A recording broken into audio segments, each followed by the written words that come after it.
President Fidel Ramos, Sir, salamat po sa tulong mo making me President.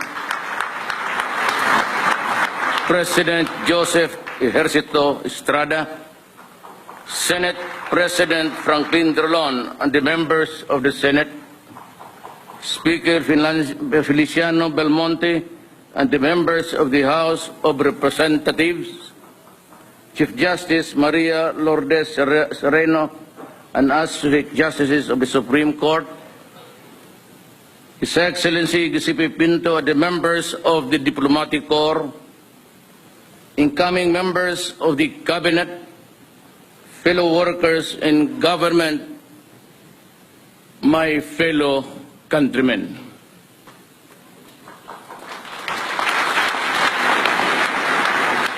No leader, however strong, can succeed at anything of national importance or significance unless he has the support and cooperation of the people he is tasked to lead and sworn to serve.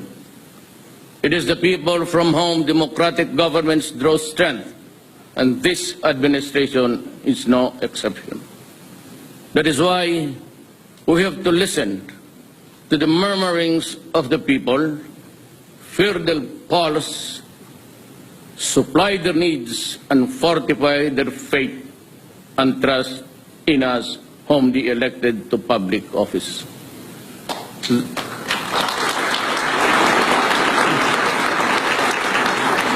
There are many amongst us who advance the assessment that the problems that bedevil our country today, which need to be addressed with urgency, are corruption, both in the high and low echelons of government, criminality in the streets, and the rampant sale of illegal drugs in all strata of Philippine society, and the breakdown of law and order, true but not absolutely so.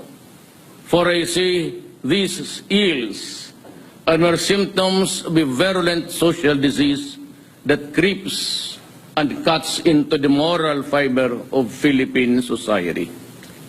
I sense a problem deeper and more serious than any of those mentioned or all of them put together. But of course, it is not to say that we will ignore them, because they have to be stopped by all means that the law allows. Erosion of faith and trust in government, that is the real problem that confronts us. Resulting therefrom, I see the erosion of the people's trust in our country's leaders, the erosion of faith in our judicial system, the erosion of confidence in the capacity of our public servants to make the people's lives better, safer, and healthier.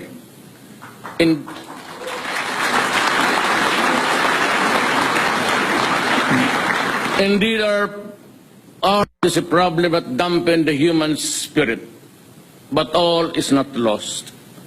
I know that there are those who do not approve of my methods of fighting criminality, the sale and use of illegal drugs and corruption.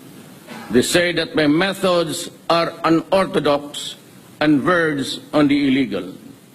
In response, let me say this. I have seen how corruption bled the government of funds which were allocated for the use in uplifting the poor from the mire that they are in.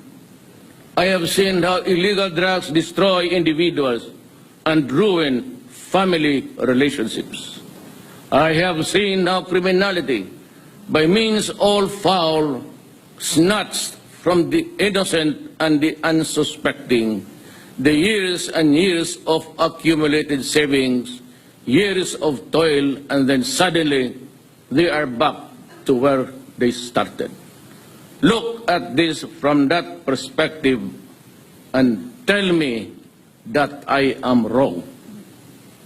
In this fight, I ask Congress and the Commission of Human Rights and all others who are similarly situated to allow us a level of governance that is consistent to our mandate.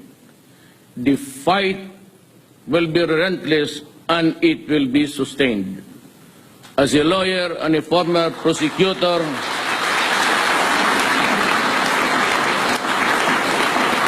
I know the limits of the power and authority of the President. I know what is legal and what is not. My adherence to due process and the rule of law is uncompromising.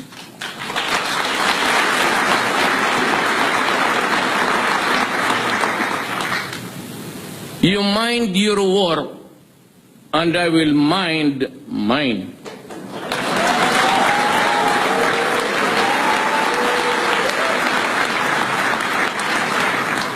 Malasakit, tunay na pagbabago, tinud-anay ang kausaban.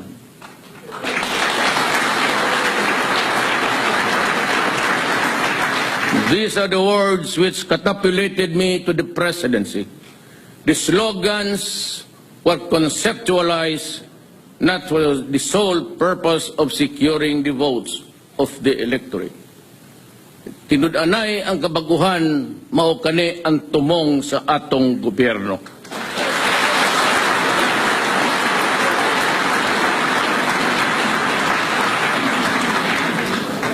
Far from that, these were battle cries articulated by me in behalf of a people hungry for genuine and meaningful change. But that change, if it is to be permanent and significant, must start with us and in us.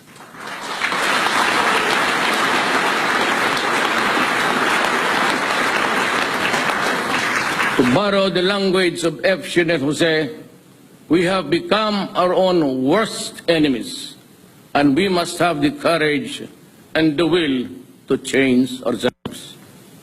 Love of country, subordination of personal interests to the common good, concern and care for the helpless and the impoverished. These are among the lost and faded values that we seek to recover and revitalize as we commence our journey towards a better Philippines.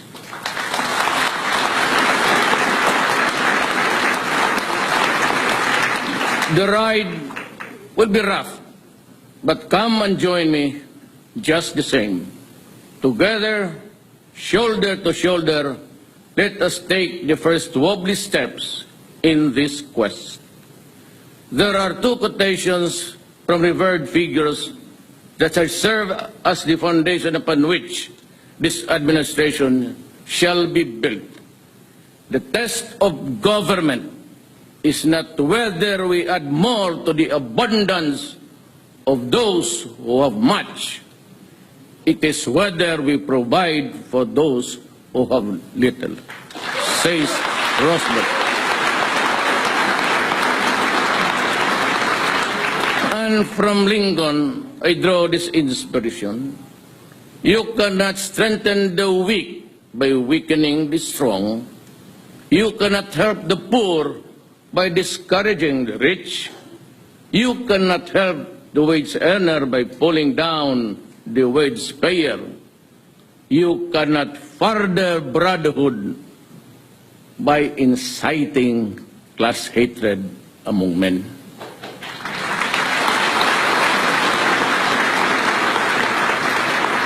My economic and financial political policies are contained in those quotations, though couched in general terms. Read between the lines. I need not go to specifics now. They shall be supplied to you in due time. However, there are certain policies and specifics of which cannot help wait for tomorrow to be announced. Therefore, I direct all department secretaries and the heads of agencies to reduce requirements and the processing time of all applications from the submission to release. I order all department secretaries and heads of agencies to remove redundant requirements, and compliance with one department or agency shall be accepted as sufficient for all. I order all department secretaries and heads of agencies to refrain from changing and bending the rules of government contracts, transactions, and projects already approved and awaiting implementation. Changing the rules when the game is ongoing is wrong. I abhor secrecy and instead advocate transparency in all government contracts, projects, and business transactions, from submission of proposals to negotiation to perfection and finally to consummation. Do them and we will work together. Do not do them, we will part sooner than later.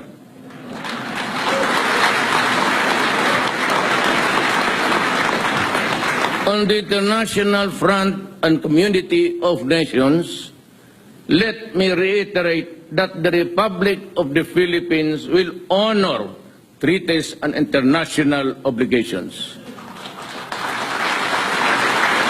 On the domestic front, my administration is committed to implement all signed peace agreements in step with constitutional and legal reforms. I am elated by the expression of unity among our Moro brothers and leaders and the response of everyone else to my call for peace.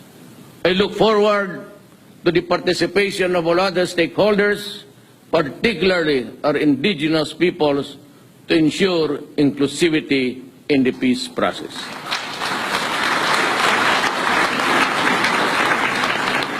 Let me remind, in the end of this talk, that I was elected to the presidency to serve the entire country. I was not elected to serve the interest of any person or any group or any one class. I serve everyone and not only one.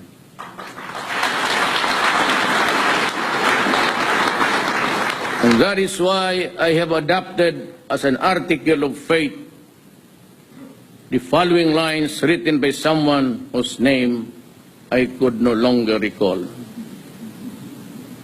He said, I have no friends to serve. I have no enemies to harm. Descending, therefore, I now ask everyone, and I mean everyone, to join me as we embark on this crusade for a better and brighter tomorrow. But before I end, let me express the nations, on behalf of the people, our condolences to the Republic of Turkey for what has happened in the place. We offer our deepest condolences. Why am I here? Hindi kasali ito dyan.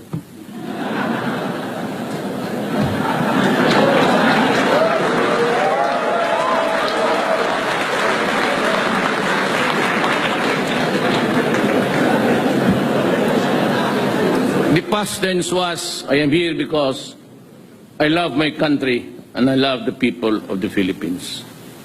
I am here, why?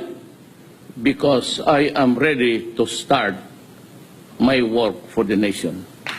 Thank you and good afternoon.